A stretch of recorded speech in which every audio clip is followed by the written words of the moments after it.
World has ears and rocks have eyes. Nature loves to hide.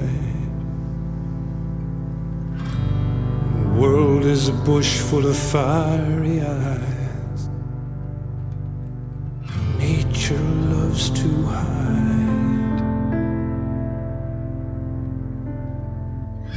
I've traveled a lot, I was observed.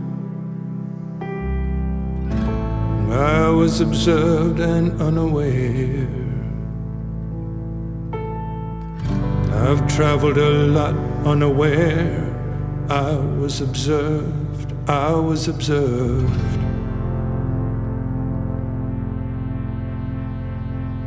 We are not alone. Good news for we are not alone.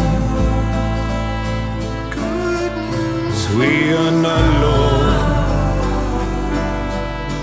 Good news. We are not alone. Good news. We don't see them. We don't see them. We don't see them. We don't see them. We are not alone. Still we are not alone. We are not alone. We are not alone.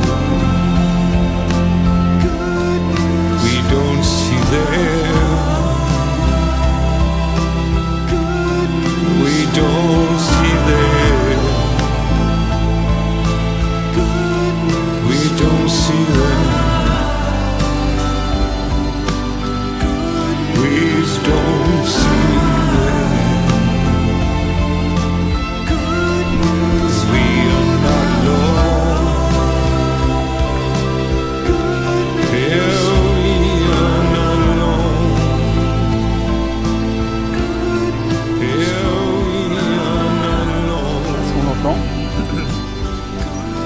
Le vent dans les feuilles. We are not alone.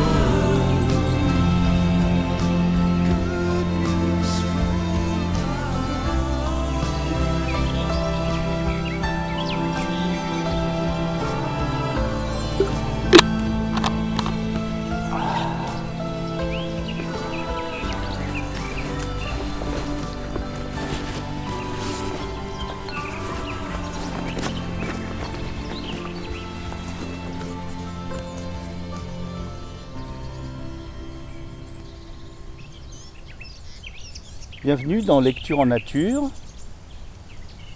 Je fais un essai avec le micro plus loin, histoire de capter un peu plus de nature.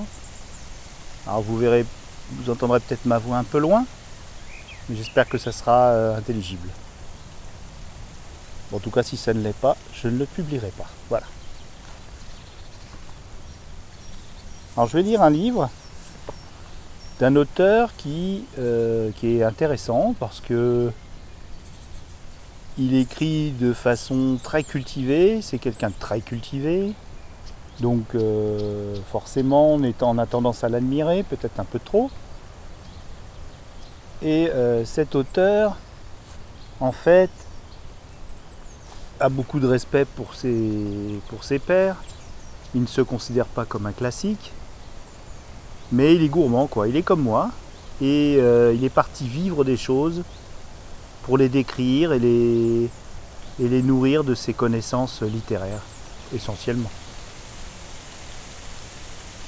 Alors cet auteur, il est controversé, mais somme toute pas trop. Il a la carte France Inter, France Culture, tout ça, tatati tatata. Mais honnêtement, il est très accessible. Et il offre des belles expériences. Je vous ai toujours pas dit son nom, c'est Sylvain Tesson. Il offre des belles expériences. C'est le fils d'un autre Tesson dont j'ai oublié le prénom. Ça, c'est les trous de mémoire de l'âge.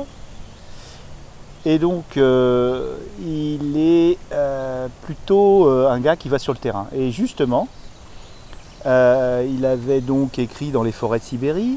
Il a fait énormément de voyages en Sibérie. Il aime beaucoup les peuples reculés, les peuples rustres. Donc il aime beaucoup expérimenter tout ça. Bon, gosse de riche, bien sûr. Pas de problème pour monter des expéditions, mais il en bave à mort.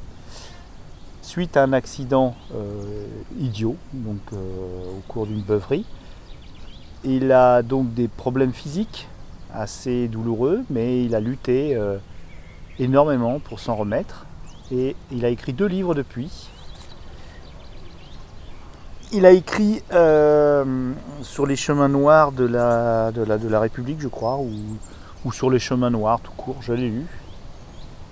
C'est intéressant, il raconte donc une randonnée, il a traversé un peu la diagonale du vide. Les chemins noirs, c'est un peu les zones blanches, vous voyez, pardon pour le jeu de mots. Et il a écrit aussi ce qui a été adapté au cinéma récemment, et je vous recommande de voir ce film. C'est épatant. C'est vraiment reposant. Il a écrit donc La Panthère des Neiges, donc que j'ai lu il y a un bon paquet. Et j'étais vraiment heureux de voir l'adaptation. Donc je vais vous lire un extrait de La Panthère des Neiges. Alors là, je prends carrément, j'ai pris au hasard et je suis tombé sur un passage que j'aime bien. Donc ça tombe bien, et il faut se laisser guider par le hasard. J'aime bien. Après tout, on n'a plus trop le temps de tout décortiquer. Donc il faut laisser la sérendipité nous conduire telle une déesse bienveillante.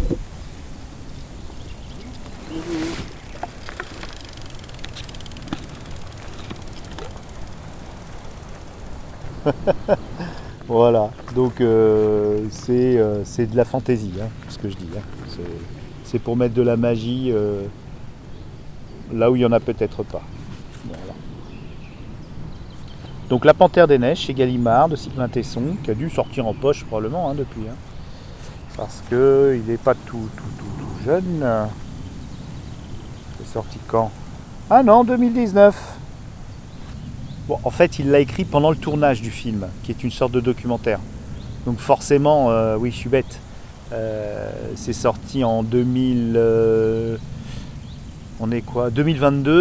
mais le film était prêt probablement un an et demi avant. Mais en tout cas, c'est un très beau film et c'est un très bon bouquin. C'est pas une histoire, c'est donc Sylvain Tesson qui, d'une certaine façon, s'est lié d'amitié avec un reporter animalier qui s'appelle Vincent Munier, et ils sont partis, une équipe de 4, lui avec ses limitations physiques et 2 assistants, dont une assistante, et Vincent Munier. Et donc on voit dans le film que Vincent Munier et lui, mais ils sont 4. Et ça c'est bien dit dans le bouquin, donc c'est très intéressant. Le bouquin est un peu l'envers du décor du film. Et quand vous verrez le film, ça sera pas autre chose, mais ça sera une autre vision. Donc les deux sont bien. Alors je me remets tranquillement et je vais vous lire tout ça. Chapitre qui s'appelle L'amour dans les glacis. La piste avait rejoint un affluent sinuant dans le plateau rocheux, à près de 5000 mètres. Des tourelles de calcaire hérissaient les rebords du vallon. Des grottes piquetaient ce mur défensif et dessinaient des larmes noires dans la paroi. « C'est un royaume pour les panthères », dit Munier. La bergerie où il voulait installer notre camp de base se situait encore à 100 km. Un chat de Pallas, Autocolobus manul, surgit sur un piton au-dessus de la piste, avec sa tête hirsute, ses canines seringues et ses yeux jaunes corrigeant d'un éclat démoniaque sa gentillesse de peluche. Ce petit félin vivait sous la menace de tous les prédateurs. Il semblait en vouloir à l'évolution de lui avoir octroyé pareille dose d'agressivité dans un corps si charmant. « N'essayez pas de me caresser ou je vous saute à la gorge » disait sa grimace. Au-dessus de lui, une chèvre bleue était plantée sur une arête. La volute de ses cornes enchâssées entre les crénelures, ainsi les bêtes surveillaient-elles le monde, comme les gargouilles contrôlent la ville en haut des beffrois. Nous passons à leurs pieds, ignorants. Toute la journée, ce fut la même gymnastique. Quand nous repérions un animal, nous jaillissions des véhicules, nous rampions, nous braquions les appareils. À peine étions-nous en place que tout le monde avait disparu. Je n'osais exposer mes conclusions à Léo, mais c'était visible. Munier et Marie s'aimaient. En silence, sans transport. Lui, grand et sculptural, possédait les clés de la lecture du monde et respectait les mystères de cette fille élastique qui ne se livrait pas. Elle, somptueusement caoutchouteuse, mutique, admirait l'homme qui savait des secrets mais ne perçait pas les siens. C'étaient deux jeunes dieux grecs dans de beaux animaux supérieurs. J'étais heureux de les voir ensemble, même si c'était par moins 20 degrés, et qu'ils étaient couchés dans un buisson d'épines. S'aimer, c'est rester immobile, l'un à côté de l'autre, pendant des heures, dis-je. Nous sommes faits pour les affûts, confirma Marie. Ce matin-là, elle filma le chat de palace et Munier scruta les replis pour déterminer quel petit chien de prairie allait mourir dans l'arène. Ainsi donc Munier, dégoûté de l'affront des hommes à la nature, nourrissait-il encore quelque affection pour ses semblables. Il destinait ses sentiments à des bénéficiaires précis et formellement identifiables. J'admirais cet usage ciblé de l'amour, un usage honnête. Munier, bien que fort charitable, ne se prétendait pas humaniste. Il préférait la bête en l'œilleton de sa jumelle à l'homme en son miroir et ne plaçait pas l'être humain au sommet de la pyramide du vivant. Il savait que notre race arrivée récemment dans la maison terrestre s'en prétendait régente et assurait sa propre gloire par le dégommage intégral de ce qui n'était pas elle. Mon camarade ne vouait pas son amour à l'idée abstraite de l'homme, mais à des récipiendaires réels. Ici, les bêtes et Marie. La chair, les os, les poils, la peau.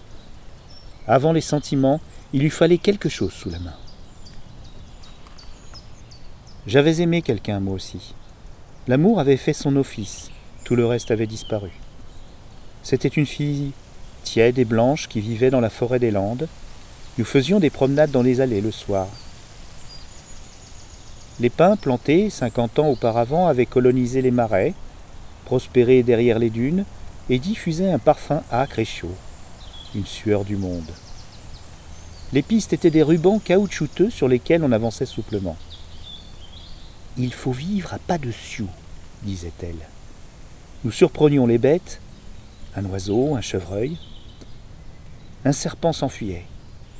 Les hommes de l'Antiquité, muscles de marbre et yeux blancs, voyaient dans ces surgissements d'animaux l'apparition d'un dieu. Il est blessé et ne peut pas s'enfuir. Il l'a repéré. Il va mourir. Pendant des mois, j'entendis ce genre de phrases. Ce soir-là, une araignée errante, une lycose, disait-elle, avait débusqué un coléoptère capricorne derrière une tige de fougère. Elle va lui injecter sa dose létale, elle le dévorera. Comme Munier, elle savait ce genre de choses. Qui lui avait inoculé ses intentions ? C'était un savoir des âges anciens. L'intelligence de la nature féconde certains êtres sans qu'ils aient accompli d'études. Ce sont des voyants, ils percent les énigmes de l'agencement des choses, là où les savants étudient une seule pièce de l'édifice. Elle lisait dans les buissons, elle comprenait les oiseaux, les insectes. Quand les oyas s'ouvraient, elle disait « C'est l'oraison de la fleur à son dieu le soleil ». Elle sauvait des fourmis emportées dans une rigole, des escargots empêtrés dans les ronces, un oiseau à l'aile brisée. Devant un scarabée, elle disait « C'est une pièce du blason, il mérite notre vénération, il est serti dans le jeu ». Un jour, à Paris, sur le parvis de Saint-Séverin, un passereau s'était posé sur sa tête, et je m'étais demandé si j'étais digne d'une femme que les oiseaux prenaient pour perchoir. Elle était prêtresse, je la suivais. Nous vécûmes dans les forêts du soir. Son élevage de chevaux occupait une dizaine d'hectares des Landes, sur le flanc ouest d'une piste dont les ornières lui semblaient la meilleure garantie d'une vie dissimulée. Elle avait aménagé une cabane de pin derrière l'orée. Une mare constituait l'axe de la propriété. Les colverts s'y reposaient, les chevaux y buvaient. Autour d'une herbe drue perçait le sable que les bêtes foulaient. Tout le confort dans la cabane. Un poêle, des livres, un fusil Remington 700, de quoi préparer le café, un auvent pour le boire et une sellerie à l'odeur de sève. Un bas rouge gardait ce royaume, affûté, tendu comme un chien de Beretta 92, et bien disposé à l'égard de ceux qui se montraient polis. Il aurait égorgé le premier importun. J'en échappais. Parfois on s'asseyait sur les dunes. L'océan pulsait sa rage et les vagues s'écroulaient, jamais lassées. Il doit y avoir un vieux différend entre la mer et la terre. Je disais des choses comme cela, qu'elle n'écoutait pas. Le nez dans ses cheveux qui sentaient le buis, je la laissais dérouler ses théories. L'homme était apparu il y a quelques millions d'années sur la Terre. Il avait débarqué sans invitation, une fois la table dressée, les forêts déployées et les bêtes divagantes. La révolution néolithique, comme toute révolution, avait sonné la terreur. L'homme s'était autoproclamé chef du politburo du vivant, s'était propulsé au sommet de l'échelle et avait imaginé une flopée de dogmes pour légitimer sa domination. Tous défendaient la même cause, lui-même. L'homme est la gueule de bois de Dieu, disais-je. Elle n'aimait pas ces formules. Elle m'accusait de lancer des pétards inutiles. Elle m'avait initié à cette idée que j'avais exposée à Léo sur les dunes tibétaines. Les bêtes, les plantes, les êtres unicellulaires et le néocortex sont les fractales du même poème. Elle me parlait de la soupe initiale. Il y avait eu, il y a 4,5 milliards d'années, une matière principielle barattée dans les eaux. Le tout était antérieur aux parties. Du brouet était sorti quelque chose. Une séparation s'était produite, puis une bifurcation des formes et une complexification de chacune. Elle vénérait toute bête comme un éclat du miroir. Elle ramassait une dent de renard, une plume de héron, un rostre de seiche et murmurait en contemplant ces tessons « Nous procédons du même ». Sur la dune à genoux, elle disait « Elle va retrouver sa colonne. Elle a été attirée par le suc de l'orpin. Les autres sont passés au plus facile. » Cette fois, c'était une fourmi qui rejoignait sa procession après un crochet vers un bouton jaune. D'où venait son infinie tendresse pour la minutie des bêtes ? De leur volonté de bien faire, disait-elle, de leur précision. Nous autres, nous ne sommes pas sérieux. En été, le ciel était clair. Le vent désordonnait la houle, un nuage naissait du remous. L'air était chaud, la mer folle, le sable mou. Sur la plage, les corps humains étaient allongés. Le peuple français avait grossi. La faute des écrans ? Depuis les années 60, les sociétés s'étaient assises. Depuis la mutation cybernétique, les images défilaient devant des corps immobiles. Un avion passait dans le ciel avec une banderole de publicité pour un site de rencontre adulte. Imaginerait-on le pilote survolant la plage et voyant sa femme allongée avec un monsieur rencontré sur le site, disais-je ? Elle fixait les goélands qui surfaient dans le vent, tenant le swell, plein soleil. On rentrait à la cabane par les pistes souples. Ses cheveux, à présent, sentaient le cierge. Pour elle, les arbres bruissaient de froissements pleins de sens. Les feuilles étaient un alphabet. Les oiseaux ne vocalisent pas pour la gloriole, disait-elle. Ils chantent des hymnes patriotiques ou des sérénades. Je suis chez moi. Je t'aime. Nous arrivions dans la cabane et elle débouchait un vin de Loire, de sable et de brume. Je buvais à mort, le venin rouge me gonflait les veines. La nuit montait en moi. Une chouette effraie criait « Je la connais, c'est celle du quartier, le génie de la nuit. le général en chef des arbres morts. C'était l'une de ses obsessions, refaire une classification des êtres vivants, non plus selon la méthode structurelle des parentèles de Linné, mais selon un ordre transversal qui rassemblait les dispositions des bêtes et des plantes confondues. Il y avait ainsi le génie de la voracité, que partageaient le requin et la plante carnivore, le génie de la détente, apanage de l'araignée sauteuse ou du kangourou, le génie de la longévité, blason de la tortue ou du séquoia, celui de la dissimulation, incarné par le caméléon ou le phasme. Peu importait que ces êtres vivants n'appartinssent pas au même phylum biologique, du moment qu'ils fussent dotés des mêmes talents. Ainsi concluait-elle qu'un coucou ou une douve, par leur science de l'opportunité et la fine connaissance de leurs victimes, sont plus semblables l'un à l'autre qu'ils ne sont proches de certains membres de leur propre famille. Le monde vivant déployait devant elle la panoplie des stratégies de la guerre, de l'amour et du mouvement. Elle se levait pour entrer les chevaux sous l'abri. C'était une vision pré-raphaélite.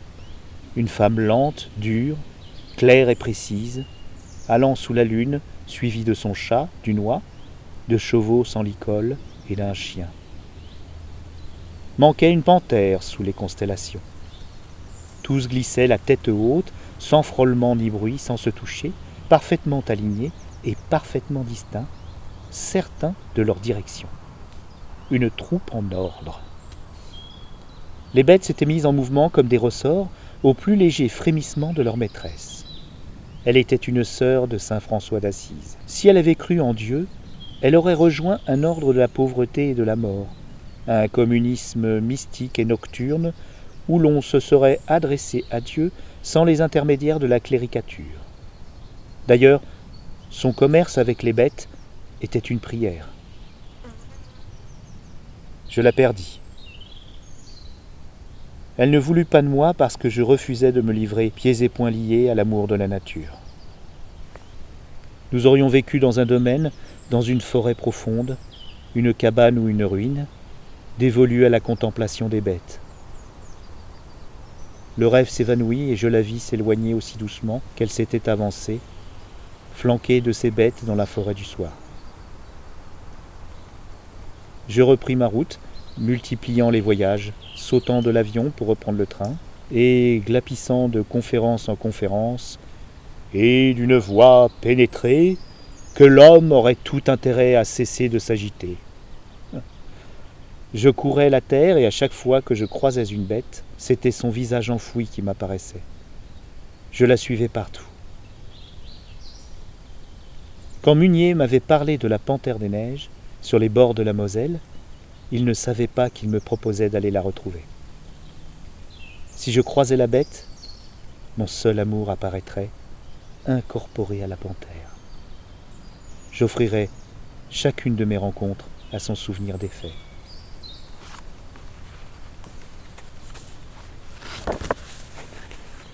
Bah c'était beau, oh la vache.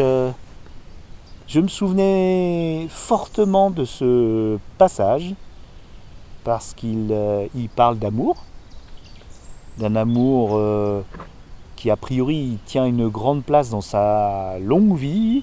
C'est un beau passage parce que quand on reste des heures et des heures par des températures extrêmement froides, immobiles, donc avec des méthodes pour chauffer, des petites chaufferettes, des trucs qui ne sont plus efficaces très rapidement, être ankylosé quoi, à l'affût de pouvoir réaliser les clichés, les vidéos d'animaux très rares et très discrets, comme la panthère des neiges, dans leur environnement totalement naturel. Donc là ça se passe en Chine. Donc en Chine il y a d'immenses régions encore inhabitées, inhabitables presque, hein, carrément. Et donc quand on reste des heures comme ça, on finit par penser à soi.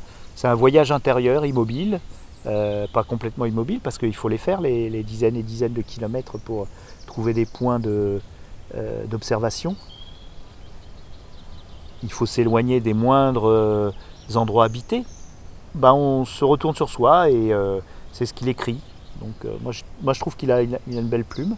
Alors il y a des mots qui font référence à des dieux, des choses scientifiques, tout ça. Bon, voilà, on peut les chercher après. Mais bon, on devine à peu près le sens. Voilà, c'était Lecture en nature, alors à bientôt. Maintenant je vais m'étendre les jambes parce que là, je me suis ankylosé, tu vois. Alors lui, il restait des heures, moi je suis resté 5 minutes.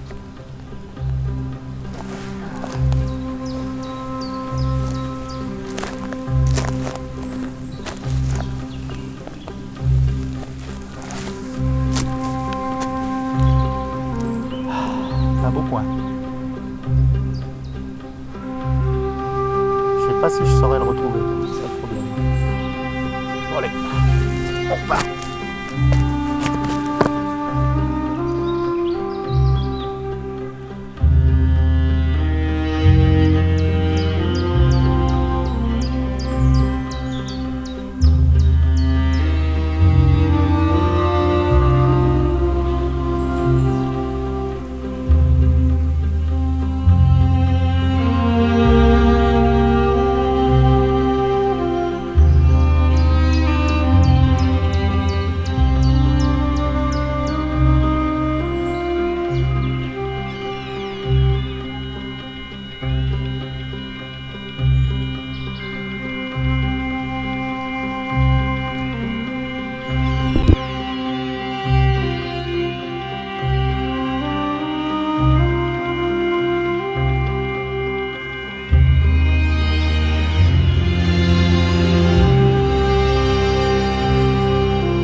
Galaxy Sissi Pop Pop.